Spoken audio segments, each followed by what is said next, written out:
Қайырлы күн, құрметті көрермен. Полиглот жобасының кезекті қонағы Шахтинск қаласы Санжар Асфендияров атындағы мектептің биылғы түлегі Рымбек Назерке. Қош келдіңіз, Назерке. Ең алғаш қояр сұрағым, алғаш үйренген шет тілін жайлы айтсаңыз. Не себепті дәл сол тілді таңдадыңыз? Ең алғашында бір 6 жасында менің мамам неге баратын курсқа ағылшын тілін үйренуге. Сол жақта үйренген болатын. Бірақ оның алдында менде ағылшынша мультиктер болады ғой. Соларды көріп отырдым. И сол кезде маған олар не айтып жатқаны туралы қызық болатын. Қызығушылығыңыз содан басталды, иә? Жақсы, ал киносериалдарда көбіне қай тілде көресіз? Киносериалдарды көбінесе өз қалаған тілдерінде көре беремін. Мысалы қазақша, орысша, ағылшынша. Кейде андай болады, озвучкасы қазақша аударғанда андай онша емес естіледі да. Сол кезде мен кейде ағылшынша тыңдаймын. Түпнұсқа нұсқасын тыңдайсыз, иә? Жақсы. Одан өзге қай тілдерді меңгергіңіз келеді? Одан өзге француз тілін үйренгім келеді. Себебі сол тілдің маған әуезділігі, сұлулығы өте ұнайды. Жақсы, Назерке, тіл үйренуге деген қызығушылығыңыз неден пайда болды? Мен жаңа айтып кеткендей, мен басында андай ағылшын тілінде мультсериалдарды көретінмін. Потом мама соны көрген соң мен қызығушылығымды мені ағылшын курсына апаратын. Содан басталды дейсіз ғой? Әлемдегі, өз еліміздегі бірнеше тілді меңгерген полиглоттар жайлы білесіз бе? Иә, мысалы біздің атамыз Әл-Фарабині білемін. Ол зерттеулер бойынша ол бір 70 тілде меңгерген болатын. Ал осы бірнеше тілді меңгеру, жетік білу сіздің болашақ мамандығыңызға қатысы бар ма? Иә, бар. Себебі мен IT мамандығын таңдаған болатынмын. Сол салада көбінесе сол айтишниктердің тілдері бар ғой, компьютер тілдері. Солар көбінесе ағылшын тілінде істейді. Бүкіл жерге сол ағылшын тілінде жазу керек болатын. Сөйтіп қатысы бар дейсіз ғой? Иә. Тіл меңгерудегі өзіңіз қолданып жүрген кеңестермен бөліссеңіз.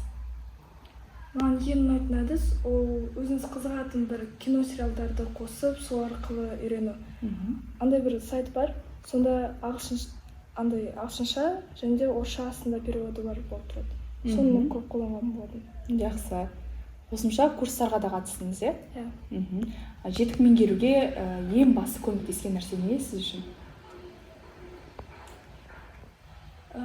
Андай бір приложение бар тағы да, сол киносериалдарды көру және де бір приложение арқылы шетелдегі адамдармен сөйлесу. Жақсы, шетелдегі адамдармен сөйлесу деп қалдыңыз. Шетелден достарыңыз бар ма? Бар, бір-екеу. Жақсы, ағылшынша сөйлесесіздер ме? Иә, кейде уақыт бар онда. Қызықты. Ал өзіңіздің жаңағы достарыңызбен өзге шет тілін меңгеріп, бірге жаңағы көмектесіп істейтін достарыңыз бар ма? Жоқ, ондайлар жоқ. Тек қана шетелдегі достарыңыз, иә? Жақсы. IELTS-ті нету үшін, IELTS деңгейімді көтеру үшін сол үшін өткен. Аз тапсырдыңыз ба? Иә, тапсырған болатын. Нәтижеңіз қалай? Жақсы, B2. B2 деңгейі, жақсы. Дайындалуға ұзақ уақыт керек болды ма? Бір 3 айда шығар. 3 айда? Қалай дайындалдыңыз өзі? Жеке айтып берсеңіз. Біріншіден мен Ошақтағы Шахтинсктағы бір курсқа қатысқан болатынмын. Екіншіден сол киносериалдарды субтитрмен, потом субтитрсыз көрген болатынмын. Сондықтан да киноларда көбінесе андай бір күнделікті қолданатын бір фразалар сондайлар қолданады да. И сонда анда IELTS-тағы экзаменатормен сен спикингті сөйлесесің ғой. Сондағы фразаларды қолдануға болады. И сол прям қатты көмектесті. Үшіншіден кейбір кітаптар бар, андай легкий кітаптар, андай бір отырып оқи салатындай. Сондай кітаптарды ағылшынша көп оқитынмын, бір бос уақытым бар болғанда. Және де төртіншіден сол шет еліндегі адамдармен сөйлесіп отыратынмын. IELTS тапсырудағы мақсатыңыз жайлы айтсаңыз, мамандығыңызға керек пе? Иә, ол мен универіме керек болды түсу үшін сонда. Себебі мен университетінде барлығы ағылшынша өтеді.